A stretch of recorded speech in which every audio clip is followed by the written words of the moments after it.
தோழர்களே தோழியர்களே வணக்கம். இன்னைக்கு வாங்க நம்ம கருங்கோழியை பற்றி பார்ப்போம்.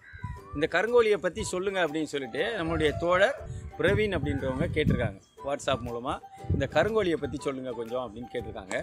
இப்போ எனக்கு தெரிஞ்ச அளவில் நாங்கள் கலெக்ட் பண்ண விஷயத்துலேருந்து தான் கருங்கோழியை பற்றி சொல்ல போகிறேன். தெரியாமல் இன்னும் அதில் சில விஷயங்கள் இருந்தால் நீங்கள் அதை விவரிக்கலாம், நீங்கள் சொல்லலாம், இந்த மாதிரி இருக்குது அப்படின்னு சொல்லலாம். இப்போ இந்த கருங்கோழி அப்படின்னு சொன்னால், இந்த கருங்கோழி அப்படின்றத கடக்கநாத்துன்னு தான் சொல்கிறது. அதோடைய பேர் கடக்கநாத்து. அது இன்னொரு பேருன்னு சொல்கிறாங்க, களிமாசி அப்படின்னு ஒன்று சொல்கிறாங்க. ஏன்னா இந்த கோழியுடைய சதை, இந்த கறிப்பகுதி எல்லாமே கருமையாக இருக்கிறனால அதை களிமாசின்னு சொல்கிறாங்க. சரி, இந்த கோழி எங்கே உற்பத்தி ஆச்சு? இந்த எந்த மாநிலத்துக்கு சொந்தமான கோழி? மத்திய பிரதேசத்தில் உள்ள தார் மற்றும் ஜபுவா போன்ற மாவட்டங்களில் இந்த கோழி அதிகமாக வளர்க்கப்பட்டு வந்தனால இந்த கோழி மத்திய பிரதேச கோழி அப்படின்னு சொல்கிறாங்க. இப்போ இந்த கோழியில் இன்னும் நிறைய பேர் நம்ம மக்கள் சொல்லுவாங்க, இந்த கோழி கரிஞ்சதை கோழி சாப்பிட்டா உடலுக்கு நல்லது, ரொம்ப விட்டமின்ஸ் இருக்குதுல, ஏன்னா இது கரு நிறத்தில் மேலே அந்த சூரிய ஒளியை அப்சர்வ் பண்ணிக்கும் அது, அதனால் இந்த கோழி சாப்பிட்றது ரொம்ப நல்லது. இந்த கோழியோட முட்டை பெண்களுடைய கர்ப்பப்பை கோளாறுகளுக்கு சிறந்ததுலாம் சொல்லிகிட்டு இருக்காங்க. ஆனால் இந்த மாதிரியான மக்கள் பேசப்படுற இந்த விஷயத்துக்கெல்லாம் சான்றுகள் கிடையாது, ஆனால் சொல்லிக்கிட்டு இருக்காங்க. இப்போ நமக்கு தெரிஞ்ச அளவில் தான் நாம் அதை பேச முடியும். அதனால் இல்லாத விஷயங்கள்லாம் நம்ம பேசணும்னு இது கிடையாதுல்ல. சரி, கடக்நாத் கோழியில் கொழுப்பு சதவீதம் எவ்வளோ இருக்குது, அதே புரோட்டீன் சதவீதம் எவ்வளோ இருக்குது அப்படின்றத நம்ம பார்க்க போகிறோம். இப்போ மற்ற கோழிகளுக்கும் இந்த கடக்நாத்துக்கும் உள்ள வித்தியாசம் என்ன அப்படின்னு பார்த்தீங்கன்னா, இதில் கொழுப்பு பார்த்தீங்கன்னா 0.73லேருந்து 1.03 வரைக்கும் இருக்குது. அதுவே மற்ற கோழிகளில் பார்த்தீங்கன்னா 13லேருந்து 25% இருக்குது. அதாவது மற்ற கோழிகள்னால் கடக்நாத் அல்லாத மற்ற எல்லா கோழிகள்லையுமே ஒரு கோழிக்கு மாறுபடும். இப்போ போந்தா அதுக்கெல்லாம் மாறுபடும், அதுக்கு என்ன புரோட்டீன்னு நம்ம சொல்ல முடியாது. இப்போ புரோட்டீன் 25%லேருந்து 27% வரைக்கும் இந்த கருங்கோழியில் இருக்குது. புரோட்டீன் அதிகமாகவும் கொழுப்பு கம்மியாகவும் இருக்கிறனால இது உணவுக்கு சிறந்த கோழி அப்படின்னு சொல்லி நாம் பேசிட்டு இருக்கோம். இப்போ இந்த கருங்கோழியை வளர்க்கலாமா வேணாமா, உற்பத்தி பண்ணி சாப்பிட்லாமா வேணாமான்ற எண்ணமெல்லாம் இருக்கும். அது என்னன்னு கேட்டிங்கன்னா, இப்போ இந்த கருங்கோழியை பொறுத்தளவில் இப்போ ஒரு 5 வருஷ காலத்துக்கு முன்னாடி பார்த்தீங்கன்னா நிறைய மோகங்கள், அதாவது ஒன்றும் ரிலீஸ் ஆகும்போது ஒரு புதிய திரைப்படம் ரிலீஸ் ஆகினாலும் எல்லாரும் போய் பார்க்குறது இல்லையா, அதை மாதிரி இந்த கோழி முதல்ல தமிழ்நாட்டுக்குள்ளே வரும்போது நிறைய பேர் ஆதரவு இந்த கோழிக்கு கொடுத்தாங்க. இதனால் இவ்வளோ இது இருக்குது, இவ்வளோ நன்மை இருக்குது, இவ்வளோ தீன்மை இல்லாமல் இருக்குது, அதனால் இந்த கறியை நீங்கள் சாப்பிட்லாம், இந்த கறியால் மருத்துவ குணம் இருக்குலாம் நிறைய சொல்லியிருந்தாங்க. ஆனால் இன்றைக்கி அந்த கோழிக்கு மவுசு குறைஞ்சிட்டு வருது. இப்போ என்னென்னா, முட்டை விலையே இப்போ ரொம்ப குறைஞ்சிருச்சு அந்த கோழி.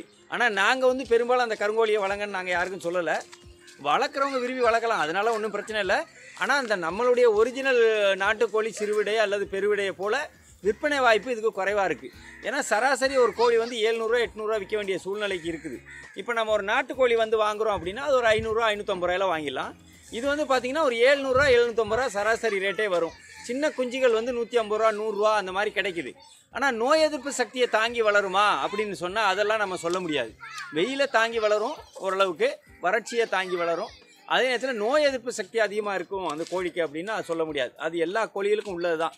எந்த கோழிக்குமே நோய் வராமல் நோயை எதிர்த்து போராடக்கூடிய கோழிகள் எந்த கோழி இருக்கிற மாதிரி எனக்கு தெரியல. உங்களுக்கு இருந்தால் கூட நீங்கள் அதை சொல்லலாம். இந்த கோழி இப்போ அடுத்தபடியாக நம்ம என்ன பார்க்க போகிறோம்னா, இந்த கருங்கோழினா எப்படி இருக்கும் அப்படின்றத நம்ம பார்க்குறோம். இப்போ வாங்க கருங்கோழியை பற்றி நான் உங்களுக்கு காமிக்கிறேன்.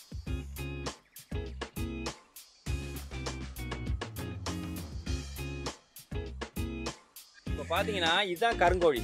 இப்போ பாருங்கள், இந்த ரெக்கைக்குள்ளே கூட தோல் பாருங்கள் கருப்பாக இருக்கும்.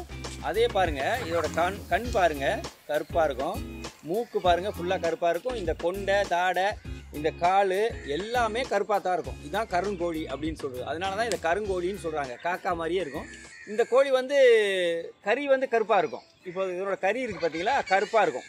அதான் ஃபுல்லாக ஒரிஜினல் கருங்கோழி அப்படின்னு சொன்னால் அதுக்கு இருக்கிற நரம்புல இருந்து அனைத்து உறுப்புகளுமே கருப்பாக இருக்கும். அதுதான் கருங்கோழி. அதே நேரத்தில் நீங்கள் கேட்கலாம், சரி கருங்கோழி அப்படின்னா இப்போ சொல்கிறீங்களே, இப்போ நிறைய பேருக்கு சில வீதியெல்லாம் கிளப்பிட்டு இருக்காங்க கொஞ்ச நாளாக. எப்படின்னா கருங்கோழி அப்படின்னா கோழி கருப்பாக இருக்கும், சதையும் கருப்பாக இருக்கும், முட்டையும் கருப்பாக தாங்க இருக்கும்னு சொல்லியிருக்காங்க. அதுதான் அதில் இருக்கிற காமெடியே. முட்டையெல்லாம் கருப்பாக இருக்காது, முட்டை வெள்ளையாக தான் இருக்கும். கரு உள்ள இந்த கோழிகளுக்கு எப்படி முட்டை இருக்கோ அதே மாதிரி தான் முட்டை கருவும் இருக்கும். முட்டை கருப்பாலாம் இருக்காது, வெள்ளையாக தான் இருக்கும். இதில் நீங்கள் சந்தேகப்பட வேண்டிய அவசியமே இல்லை. கோழி தான் கருப்பு, முட்டை வெள்ளை தான். ஆனால் இதில் பார்த்தீங்கன்னா இப்போ ஒரிஜினல் கருங்கோழி அப்படின்னு சொன்னால் இந்த கோழி ஃபுல்லாகவே கருப்பாக இருக்கணும். ஆனால் இதில் சில பதிவுகள் இருக்குது. எப்படின்னா இந்த ஒரிஜினல் கருங்கோழிலேயே இந்த கழுத்து முடியில் வந்து கோல்டு கலரு, அப்புறம் வந்து சில்வர் கலரு, இதை மாதிரி இதில் இந்த சில முடிகள் வரும். அதுவும் கருங்கோழி தான் சொல்கிறாங்க. ஆனால் அதே நேரத்தில் பெரும்பாலும் நீங்கள் பார்க்கணும், பெரும்பாலும் அந்த கோழியுடைய சதையை பார்த்தீங்கன்னா கருப்பாகவே இருக்கும். அதுதான் கருங்கோழி. இந்த கறியை வெட்டி போட்டிங்கன்னா, கறியை பாருங்கள், கட் பண்ணி போட்டிங்கன்னா அந்த கறியே கருப்பாக தான் இருக்கும். அதுதான் இதில் இருக்கிற வேறுபாடுகள். இதில் எங்கேயாவது முகத்தில் கண்ணில் மாறுது, முகத்தில் மாறுது, கொண்டையில் மாறுதுன்னா அது கிராஸ் ஆகிருக்குன்னு அர்த்தம்.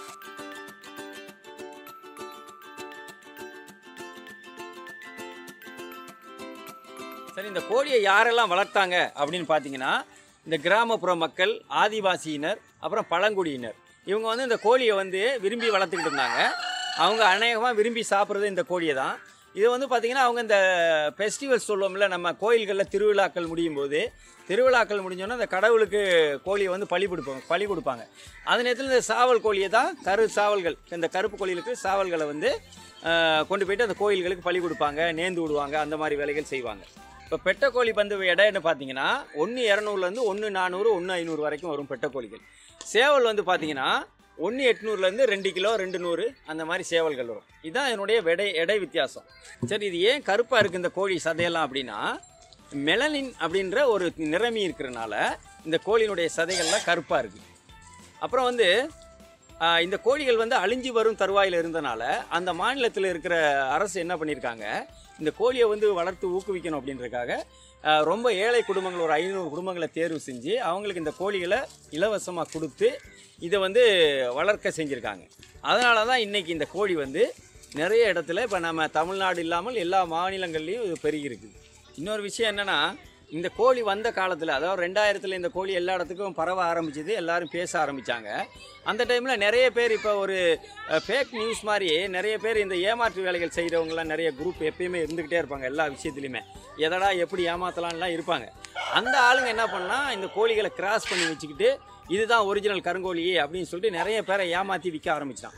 ஆனால் நாளடைவில் பார்த்தீங்கன்னா எல்லாருக்குமே தெரிஞ்சு போச்சு இது கருங்கோழினா எப்படி இருக்கும், எது கருங்கோழின்னு. அதனால் யாரும் இப்போ ஏமாற விரும்பலை. எல்லாருக்குமே இப்போ தெரியும் கருங்கோழினா எப்படின்னு. அதான் அந்த முட்டை வந்து பார்த்திங்கன்னா அந்த லைட்டாக க்ரீம் கலர் மாதிரியும், அப்புறம் வந்து ப்ரௌனிஸ், லைட்டாக ப்ரௌனிஸாகவும் அந்த முட்டை இருக்கும். உள்ள கருவெல்லாம் வந்து வெள்ளையாக தான் இருக்கும். வெள்ளைக்கரு வெள்ளையாக இருக்கும், மஞ்சள் கரு மஞ்சளாக இருக்கும். அதான் அந்த கோழியோட தன்மை. ஒரு வருஷத்துக்கு வந்து இந்த கோழியோட முட்டையிடும் இது வந்து பார்த்திங்கன்னா 105 முட்டை வரைக்கும் இடும் ஒரு வருஷத்துக்கு. முட்டையிடுற தன்மை கொஞ்சம் அதிகம்தான். இப்போ இதில் வந்து பார்த்திங்கன்னா சின்ன குஞ்சு இப்போ நம்ம நிறைய இடங்களில் கிடைக்குது, சின்ன குஞ்சுகள் கிடைக்குது, பெரிய கோழிகள் கிடைக்குது, எல்லாம் கிடைக்குது. நீங்கள் கருங்கோழி வாங்கணும்னு விருப்பப்பட்டீங்கன்னா ஃபுல்லாக கருப்பாக இருக்கான்னு பார்த்து வாங்க. சதை கிதை மூக்கு, அது நான் சொன்ன மாதிரி அந்த அடையாளங்கள் முழுவதுமே கருப்பாக இருக்கணும். தனியாக கொண்ட கூட வேறு கலரில் சிகப்பு கலரில் வந்திருந்தால் அது வந்து கிராஸ் ஆகிருக்குன்னு அர்த்தம். அதோட கால் வந்து பிரட்டி பார்த்தீங்கன்னா உள்ளங்கால் கூட கருப்பாக இருக்கும். அப்படி கருப்பாக இருக்கிறது மட்டும்தான் கருங்கோழி. அதை வாங்க. நிறைய பேர் இன்றைக்கி அந்த கருங்கோழியை கிராஸ் பண்ணி மற்ற கோழி கைரளியோட கிராஸ் பண்ணுறாங்க, வேறு கோழியோட கிராஸ் பண்ணுறாங்க, நாட்டுக்கோழியை கிராஸ் பண்ணி கொண்டு கருங்கோழின்னு விற்பாங்க. அந்த மாதிரிலாம் ஏமாந்து வாங்க வேணாம், வாங்கி வளர்க்கலாம். ஆனால் இந்த கோழிகளை வாங்கும்போது இந்த சின்ன குஞ்சுகள், நடுத்தர குஞ்சுகளை வாங்க வேணாம். ஒரு 3 மாதம் கடந்ததுக்கப்புறம் வாங்க. ஏன் அப்படி சொல்கிறேன் அப்படின்னா, 3 மாதம் கடந்ததை நீங்கள் வாங்கும்போது அதுக்கு ஒரு ஆர்டிவிகே இன்ஜெக்ஷனை போட்டுடலாம். ஆர்டிவிகேனா என்ன அப்படின்னு கேட்டிங்கன்னா, இந்த வெள்ளைக்கழிச்சல் பச்சை கழிச்சலை தடுக்கிற ராணிக்கட்டு இன்ஜெக்ஷன். இது வந்து 3 மாதம் கடந்துருச்சுன்னா ஒரு கோழிக்கு வந்து 0.5 ml அந்த மருந்து வாங்கிட்டு வந்து 0.5 ml எடுத்துக்கிட்டு ரெக்கையில் இன்ஜெக்ஷன் பண்ணணும். சரிங்களா? ரெக்கையில் தோல் பகுதிக்குள்ளே இன்ஜெக்ஷனாக பண்ணணும். இது எப்படி பண்ணணும், எங்கே கிடைக்கும் மருந்து அப்படின்னா, இப்போ வெட்னரி ஆஸ்பத்திரி இருக்கும் பாருங்கள், கால்நடை மருத்துவமனை. இங்கே வந்து தமிழ்நாடு முழுவதுமே சனிக்கிழமையில் எல்லா மருத்துவமனையிலையும் இந்த இன்ஜெக்ஷன் போடுவாங்க. அப்படி இல்லைன்னு சொன்னால் நீங்கள் இந்த வெட்னரியில் இருக்கிற அந்த கம்பவுண்டர்ஸை தெரியும் அப்படின்னா அவங்கள்ட்ட போயிட்டு அதை சொல்லி அதிகம் கோழி தான் வீட்டுக்கு வந்து போடுற மாதிரியும், கொஞ்சமாக இருந்தால் நீங்கள் எடுத்துகிட்டு போயிட்டு போட்டு வந்துடலாம். அப்படி இல்லை, இதை தனியாரில் நாங்கள் வாங்கி போடுறது கிடைக்காதான்னா இருக்குது. அது வந்து R2Bன்னு பேர். ஆனால் நல்லா மூவிங் உள்ள மெடிக்கலாக இருக்கணும், நல்லா விற்பனை ஆகிற, அதாவது கால்நடை மருந்துகள் நிறைய விற்பனை ஆகிற மெடிக்கலில் போயிட்டு நீங்கள் அதை வாங்கிட்டு வந்து போடணும். வாங்கிட்டு வந்து அதிக நாள் ஸ்டாக் பண்ணக்கூடாது. ஒரு தடவை வாங்கிட்டு வந்துட்டிங்கன்னா ஒரு தடவை தான் போடணும். அந்த இன்ஜெக்ஷனை போட்டு முடிஞ்சோடனே அந்த மருந்து வந்து ஒரு 2 மணி நேரம், அதாவது மிக்ஸ் பண்ணி ஒரு 2 மணி நேரம் வந்து அந்த மருந்தை வச்சுருக்கணும். 2 மணி நேரத்தோடு போட்டு முடிச்சுட்டு அந்த மருந்தை மீதி மருந்தை மண்ணில் போட்டு புதைச்சிடணும். இதுதான் இதனுடைய ப்ராசஸ். இது வந்து பார்த்திங்கன்னா இந்த மருந்தை நீங்கள் போட்டுட்டு மீதி மருந்தை வச்சுக்கிட்டு அப்புறம் போடுவோன்ற வேலையே கிடையாது. ஒரு தடவை ஓப்பன் பண்ணிட்டா பண்ணது தான். ஏன்னா இது வந்து ஒரு உயிர் அணு தான், ஒரு கிருமி தான் அது. அந்த மருந்து அதை வந்து கண் வழியாக இல்லை கண் வழியாக செலுத்துறது இருக்குது. இப்போ நம்ம சத வழியாக உள்ளே செலுத்துகிறோம், தோல் வழியாக. அதனால் இது அந்த நோயை தடுக்கும். நீங்கள் அந்த மாதிரி வாங்கும்போது வாங்குங்க. சின்ன குஞ்சாக வாங்க வேணாம், ரொம்ப பெரிய கோழிகள் வாங்க வேணாம். ஒரு 3 மாதம் 4 மாதம் உள்ளது, ஒரு சாதாரணமான வெடை பருவத்தில் இருக்கிறத வாங்கி பண்ணிங்கன்னு சொன்னால் இதில் ஓரளவுக்கு லாபம் அடையலாம். இப்போ இதில் நிறைய முட்டையிடுமான்லாம் கேட்பாங்க. முட்டையிடும், 50% முட்டையிடும். அதை நீங்கள் முட்டைக்காகவும் வளர்க்கலாம். யாரும் விரும்பி வாங்குவாங்களா இருந்தால் நீங்கள் முட்டைக்காகவும் வளர்க்கலாம். அப்படி விற்பனை வாய்ப்பு இருக்குது, அல்ல முட்டையை நம்ம சேல்ஸ் பண்ணலான்னா நீங்கள் அதை தாராளமாக வளர்க்கலாம். வளர்த்து இப்போ கேட்பாங்க சில பேர், ஏன் வளர்க்கக்கூடாதெல்லாம் கேட்பாங்க. நீங்கள் வளர்க்கக்கூடாதுன்னு சொல்ல வரல, இந்த மாதிரி நோய் மேலாண்மையெல்லாம் கரெக்டாக கடைப்பிடிச்சி வளங்க. இப்போ நம்மளுடைய வீடியோவில் பார்த்தீங்கன்னா கீழேயே டெலிகிராம் லிங்க்கு, அப்புறம் வந்து வாட்ஸ்அப் குரூப் லிங்க்கு எல்லாமே கொடுத்துருக்கோம். அதில் நீங்கள் இணைஞ்சிங்கன்னு சொன்னால் உங்களுக்கு நிறைய இதில் வந்து வாய்ப்புகள் இருக்குது. ஆகவே என்னுடைய தோழர்கள் தோழியர்கள் யோசிக்காமல் உடனடியாக அதில் இணைங்க. சரி, நம்மளுடைய வீடியோ பிடிச்சிருந்தா, நம்மளுடைய சேனல் பிடிச்சிருந்தா ஷேர் பண்ணுங்கள், கமெண்ட் பண்ணுங்கள், லைக் பண்ணுங்கள், கால் பண்ணுங்கள், சப்ஸ்கிரைப் பண்ணுங்கள். பக்கத்தில் ஒரு பெல் ஐக்கான் வரும், அதையும் ப்ரெஸ் பண்ணுங்கள். கால் பண்ணுங்கள். காலையில் 9 மணிலேருந்து நைட்டு 9 மணி வரைக்கும் கால் பண்ணுங்கள். ஏன்னா எனக்கும் சில வேலைகள் அதிகமாகிட்டு இருக்கனால காலையில் 9 மணிலேருந்து நைட்டு 9 மணி வரைக்கும் கால் பண்ணுங்கள். நான் கண்டிப்பாக உங்களுக்கு பதிலளிப்பேன். ஒரே நேரத்தில் உங்களுக்கு பதிலளிக்க முடியலை, நீங்கள் ஃபோன் போடும்போது நான் எடுக்கலை அப்படின்னா மறுபடியும் நான் உங்களுக்கு கால் பண்ணுவேன். நீங்கள் அட்டன் பண்ணி பேசுங்க. உங்களுடைய சந்தேகங்களை, அதாவது கோழியை பற்றிய சந்தேகங்களை தீர்ப்பதற்காக நான் ஆவலோடு காத்து கொண்டிருக்கிறேன். அதே நேரத்தில் நீங்கள் நான் ஃபோன் போட்டு எடுக்கலை அப்படின்னா என்ன எடுக்கலை அப்படி நிறைய பேர் பேசுவாங்க தான். என்னடா அவன் ஃபோன் போட்டால் நம்பர்லாம் கொடுக்குறாங்க, ஃபோன் போட்டால் எடுக்க மாட்டேங்கிறாங்க நிறைய பேசுவாங்க. அதெல்லாம் இருக்கும். ஆனால் என்ன பொறுத்தளவு அப்படி கிடையாது. கண்டிப்பாக நான் உங்களுக்கு பதிலளிக்கிறேன், காத்துக்கிட்டு இருக்கேன். சரி, அடுத்த வீடியோவில் சந்திப்போம். நன்றி, வணக்கம்.